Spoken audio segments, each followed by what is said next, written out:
សេដ្ឋកិច្ចធ្លាក់ប្រយ័ត្នទាំងអស់គ្នានេះគ្រាន់តែជាសារមួយ5ផ្ញើទៅចឹងបងអូនចាំឲ្យច្បាស់ថាមុននឹងសម្រេចទិញស្អីបងរំលោះត្រូវគិតពីចំណូល cash flow របស់អ្នកបើអ្នកត្រឹមតែមកធ្វើការប្រាក់ខែក្រោម 1000 ទេកុំតិនអាលលោភលន់ខ្លាំងពេកអាចនៅផ្ទះជួលបានជួលតែអញ្ចឹងលោកគ្រូឆ្លើយប្រាប់ថា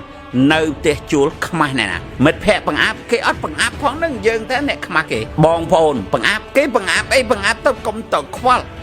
ល់គេបង្អាប់ចុះបើធនាគារបូលីយើងវិញយ៉ាងម៉េចដែរមកចាស់បរិយលេងយើងវិញយ៉ាងម៉េចដែរអត់បង់មួយខែមិនទាន់មានបញ្ហា2ខែមិនទាន់មានបញ្ហា5ខែ6ខែក្នុងកិច្ចសន្យា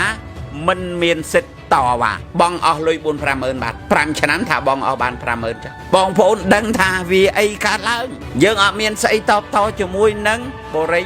ឬធនាគារទេព្រោះកិច្ចសន្យាយើងបានគេបានចងយើងឲ្យស្រេចបាត់តាហើយបងប្អូនពិចារណាឡើងវិញខ្ញុំនិយាយនេះប៉ះពាល់ចំពោះអ្នកដែលលក់បរិយកំពុងបងរលត់តែខ្ញុំឆ្លើយនឹងសំណួរដែលបងប្រុសគាត់សួរលោកគ្រូឥឡូវបងប្រុសអត់មានការងារធ្វើចោលថ្ងៃក្រោយចោលប្រពន្ធនឹងឈឺទៀតប្រពន្ធនឹងសម្រាកូនទៀតបន្ទុកវាធ្លាក់មកថែមទៀតកើនចំណាយចាំចំណូលថេកើនចំណាយសេដ្ឋកិច្ចធ្លាក់ប្រយ័ត្នទាំងអស់គ្នានេះគ្រាន់តែជាសារមួយ5ផ្ញើទៅ